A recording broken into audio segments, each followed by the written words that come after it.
Hey there, and welcome to True Scary Stories. Before we dive in, don't forget to hit that like button, subscribe to the channel, and drop a comment telling us where you're from and what time you're watching.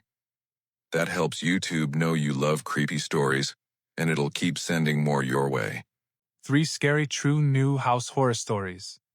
Hey everyone, it's your boy here. Before we get into tonight's stories, if you're a fan of the strange, dark, and unexplained, make sure to hit that subscribe button and turn on notifications so you never miss an upload. Tonight, I've got 3 deeply unsettling stories for you, all submitted by people who experienced something terrifying after moving into a new house. You know that feeling when you first move into a place? Everything should feel fresh, exciting, like a new beginning. But for these people, their new homes became their worst nightmares. These stories will make you think twice about what might be waiting for you behind closed doors. So turn off the lights, get comfortable, and let's begin. Story 1: The Basement Door. This first story comes from a guy named Derek, who moved into an older 2-story house in rural Pennsylvania back in 2019. Derek was in his late 20s, working remotely as a software developer, and he was looking for somewhere quiet, somewhere away from the noise of the city. He found this place online. It was cheap, really cheap, and that should have been his first red flag. But Derek didn't care. He figured it just needed some work, maybe a fresh coat of paint, and it would be perfect. The house sat on about 3 acres of land, surrounded by thick woods on all sides. The nearest neighbor was almost a mile down the road. Derek loved the isolation. He moved in on a Saturday in early October. The air was crisp, leaves were falling, and everything felt like the start of something new. He spent the first few days unpacking, setting up his office in one of the spare bedrooms, and getting used to the creaks and groans of an old house settling. But there was one part of the house Derek avoided: the basement. The basement door was located in the kitchen, just off to the side near the pantry. It was an old wooden door, painted white but chipped and peeling in places. The first time Derek opened it, he was hit with this smell, damp, musty, like something had been rotting down there for years. He flicked the light switch, but nothing happened. The bulb was probably blown. He made a mental note to replace it later, but he never got around to it. He didn't really need to go down there anyway. The basement was unfinished, just concrete and cobwebs, and Derek had no plans to use it. But about a week after moving in, Derek started hearing something. It would happen late at night, usually around 2 or 3 in the morning. He'd be lying in bed, almost asleep, when he'd hear it, a faint creaking sound, like someone slowly opening a door. At first, he thought it was just the house settling. Old houses do that. But the sound was too deliberate, too consistent. It happened every single night. One night, Derek decided to investigate. He got out of bed, grabbed his phone for the flashlight, and made his way downstairs. The house was dark and silent except for the hum of the refrigerator. He stood in the kitchen, listening. And then he heard it again, that slow, drawn-out creak. It was coming from the basement door. Derek's heart started pounding. He walked over to the door and put his hand on the knob. It was cold, colder than it should have been. He turned the knob slowly and pulled the door open. The smell hit him again, that damp, rotting smell, but now it was stronger, almost overwhelming. He shined his phone's flashlight down the stairs. The wooden steps disappeared into darkness. He couldn't see the bottom. "Hello?" he called out. His voice echoed back at him, hollow and empty. Nothing. Nothing. Derek stood there for a moment, debating whether to go down. But something in his gut told him not to. He closed the door, locked it, and went back to bed. But he couldn't shake the feeling that something was down there, something that didn't want to be found. The next night, the creaking happened again. And the night after that. Derek started sleeping with his bedroom door locked, but it didn't help. The sound seemed to echo through the walls, like it was coming from everywhere and nowhere at the same time. Then, about 2 weeks after moving in, Derek came home from a grocery run and found the basement door wide open. He froze in the doorway of the kitchen, bags of groceries still in his hands. He knew he had locked that door. He was sure of it. He set the bags down on the counter and slowly approached the door. The smell was worse than ever. He looked down the stairs, and this time, he saw something that made his blood run cold. There were wet footprints on the steps. They started at the bottom of the stairs and came up, one step at a time, until they reached the top. And then they just stopped, right at the threshold of the kitchen. The footprints were small, like they belonged to a child, and they glistened in the dim light, still wet. Derek's hands were shaking. He pulled out his phone and called the police. When they arrived, they searched the entire house, including the basement. They found nothing. No signs of a break-in, no one hiding in the closets or under the bed. The footprints were gone by the time the officers came upstairs to check. Derek tried to explain what he'd seen, but he could tell they didn't believe him. They told him it was probably just a leak, maybe some condensation from the pipes. They left, and Derek was alone again. That night, Derek couldn't sleep. He lay in bed, staring at the ceiling, listening. And sure enough, around 2 a.m, he heard it, the creak of the basement door opening. But this time, there was something else. Footsteps. Slow, deliberate footsteps, coming up the basement stairs. Derek's entire body went rigid. He wanted to move, to run, to do something, but he was paralyzed with fear. The footsteps reached the top of the stairs. He heard them padding across the kitchen floor, soft and wet. They were getting closer. Closer to his bedroom. Derek finally forced himself to move. He jumped out of bed and locked his bedroom door, pressing his back against it. The footsteps stopped right outside. He could hear breathing on the other side of the door, slow, raspy, like whoever it was had been underwater. And then a voice. A child's voice, small and broken. "Let me in." Derek didn't say anything. He couldn't. He was too terrified to even breathe. "Let me in," the voice said again, more insistent this time. Derek stayed pressed against the door, tears streaming down his face, until the sun came up. When morning finally came, the presence was gone. But Derek knew he couldn't stay in that house any longer. He moved out the next day. He didn't even pack most of his stuff. He just grabbed what he could and left. He later found out that the previous owner's son had drowned in a flooded basement during a storm back in the 80s. The father never recovered and eventually sold the house. Derek still doesn't know what he encountered that night. But he's certain of one thing.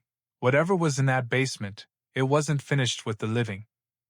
Story 2, The Baby Monitor. This next story is from a woman named Amanda. She and her husband, Josh, had just bought their first home together in a suburb outside of Charlotte, North Carolina. It was a modest 3-bedroom house, built in the early 90s, with a big backyard and a white picket fence. It was everything they dreamed of. Amanda was 7 months pregnant with their first child, a little girl they planned to name Emma, and they were so excited to finally have a place of their own. They moved in during the spring, and everything felt perfect. They spent their weekends painting the nursery a soft lavender color, assembling the crib, and hanging up tiny clothes in the closet. Josh even installed a baby monitor in the nursery, one of those fancy ones with a camera so they could check on Emma from their phones. They wanted everything to be ready before she arrived. But about a month before Amanda's due date, something strange started happening. It began one night when Amanda was lying in bed, scrolling through her phone. Josh was already asleep beside her. She decided to check the baby monitor app, just to make sure the camera was working. When she opened it, the screen showed the empty nursery, exactly as they'd left it, the crib in the corner, the rocking chair by the window, soft moonlight streaming through the curtains. But then she saw something that made her stomach drop. There was a shadow in the corner of the room. It was barely visible, just a dark shape standing near the closet. Amanda squinted at the screen, trying to make sense of what she was seeing. She told herself it was just a trick of the light, maybe a shadow cast by the curtains. But the shadow didn't move. It just stood there, perfectly still. Amanda's heart started racing. She nudged Josh awake. "Josh, look at this," she whispered, showing him her phone. Josh rubbed his eyes and looked at the screen. He frowned. What am I looking at? That shadow. In the corner. Do you see it? Josh squinted. I mean, maybe. It's probably just the way the light's hitting the room. You want me to go check? Amanda nodded. Josh got out of bed and walked down the hall to the nursery.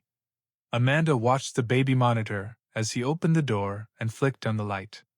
The shadow was gone. Josh looked around the room, checked the closet, and then came back to bed. There's nothing there, babe, he said, kissing her forehead. You're probably just stressed. It's normal. Amanda wanted to believe him.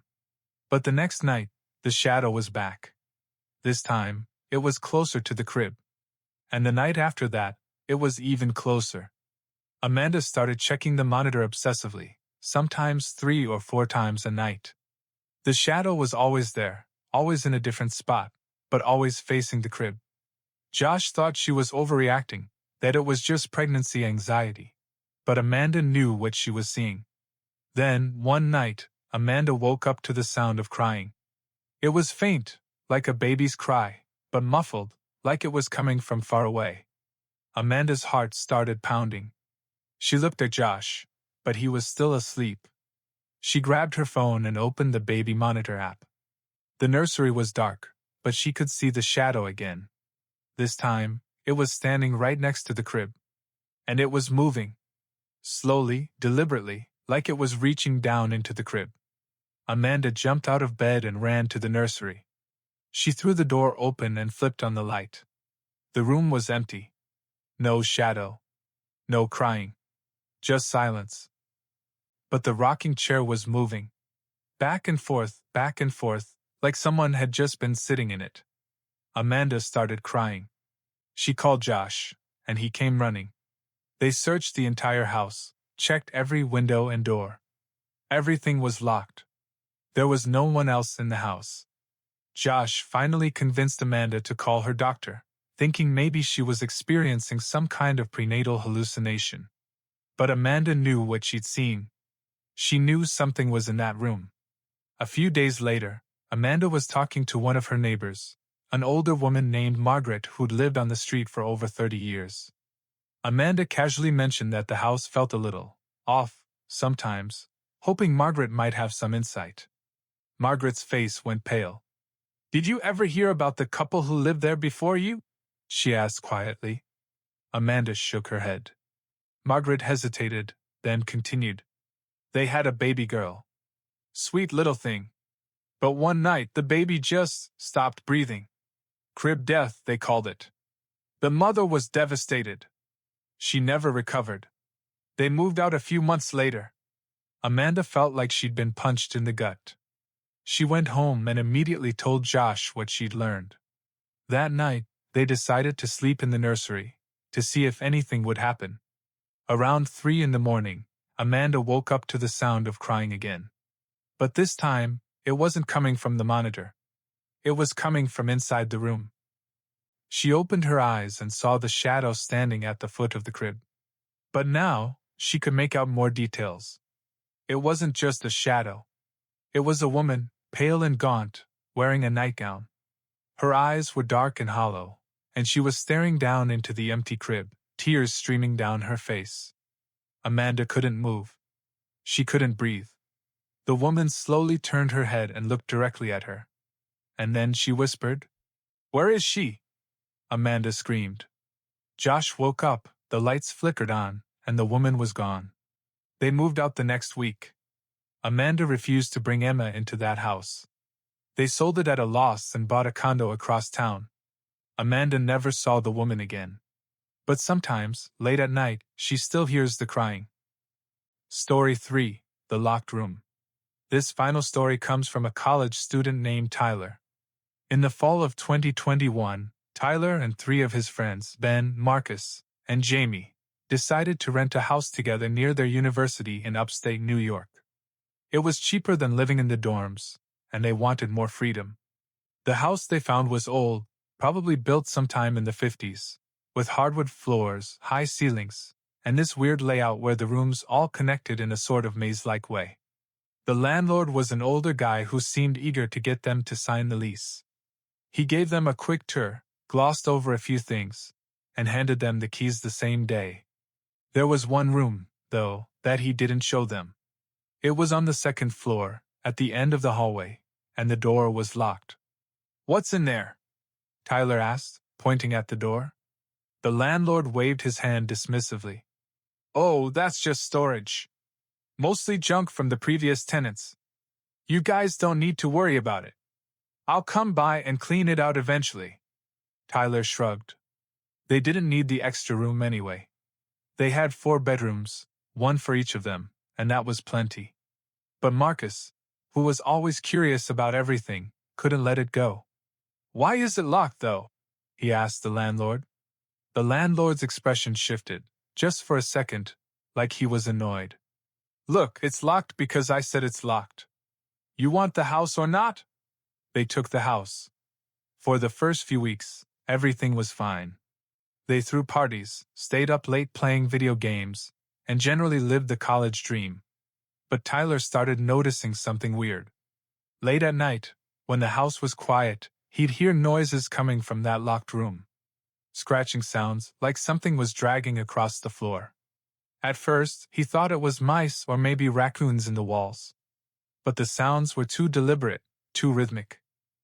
One night, around midnight, Tyler was walking past the locked door on his way to the bathroom when he heard something that made him stop dead in his tracks. Whispering. It was faint, almost inaudible, but it was definitely whispering. Multiple voices, overlapping, like a conversation was happening just on the other side of the door. Tyler pressed his ear against the door. The whispering stopped immediately. He stood there for a moment, his heart pounding, and then he heard something else, a single, sharp knock from inside the room. Tyler backed away from the door and practically ran to Marcus's room. He told him what he'd heard, and Marcus, being Marcus, was immediately intrigued. "Dude, we have to get in there," he said. "Are you insane?" Tyler shot back. The landlord said, "I don't care what the landlord said. This is our house. We have a right to know what's in there." The next day, Marcus ordered a lock-picking kit online. When it arrived, the 4 of them gathered outside the locked door. Ben and Jamie thought it was a bad idea, but Marcus was determined. He knelt down and started working on the lock. It took him about 20 minutes, but eventually, there was a click. The door swung open. The smell hit them first, stale air, dust, and something else, something metallic. The room was dark. Marcus fumbled for a light switch and found one just inside the door. When the light came on, they all gasped. The room was almost empty. Just a single chair in the center, facing the wall. The walls were covered in writing, hundreds, maybe thousands of words, scrawled in what looked like black marker. But when Tyler stepped closer, he realized it wasn't marker. It was something else, something darker. "Is that blood?" Jamie whispered. Marcus walked over to the wall and read some of the words aloud. "They're watching. Don't let them in. It's not safe here." He turned to the others. "What the hell happened in this room?" Tyler noticed something else. In the corner of the room, there was a pile of clothes, old, tattered, and stained. And next to the clothes, scratched into the wooden floor, were the words, "Help me." They stood there in stunned silence. Finally, Ben spoke up. "We need to call the landlord." Now. But when they tried calling him, he didn't answer. They left multiple messages, but he never called back. That night, none of them could sleep. Tyler lay in bed, staring at the ceiling, trying to make sense of what they'd found. And then, around 3 in the morning, he heard it again, the whispering. But this time, it wasn't coming from the locked room. It was coming from the hallway. Tyler slowly got out of bed and opened his door. The hallway was dark, but he could see a figure standing at the end of it, right in front of the locked room. It was a woman, or at least it looked like a woman. She was wearing a long, dirty dress, and her hair hung down over her face. She was facing the door, her head tilted to one side, like she was listening to something. Tyler's breath caught in his throat. "Hello?" he called out, his voice shaking. The woman slowly turned her head to look at him. He couldn't see her face, just the dark, hollow spaces where her eyes should have been. And then she smiled. Tyler slammed his door and locked it. He didn't come out until morning. When he finally did, the hallway was empty. But the door to the locked room was open again. They moved out 2 days later, breaking their lease and losing their deposit. None of them cared. They just wanted out of that house. Tyler did some digging afterward and found out that a woman had lived in that house alone back in the 90s. She'd suffered from severe mental illness and had locked herself in that room for weeks before she was finally found dead. The landlord had tried to cover it up, renting the place out over and over again, but nobody ever stayed for long. Tyler still has nightmares about that woman's smile. And sometimes, late at night, he swears he can still hear the whispering. Alright, guys, that's it for tonight. 3 stories that'll make you think twice about moving into a new place. If you've got a story of your own, drop it in the comments. I read all of them. And if you enjoyed this video, make sure to hit that like button and subscribe for more. Until next time, stay safe out there. You never know what might be waiting for you behind a locked door.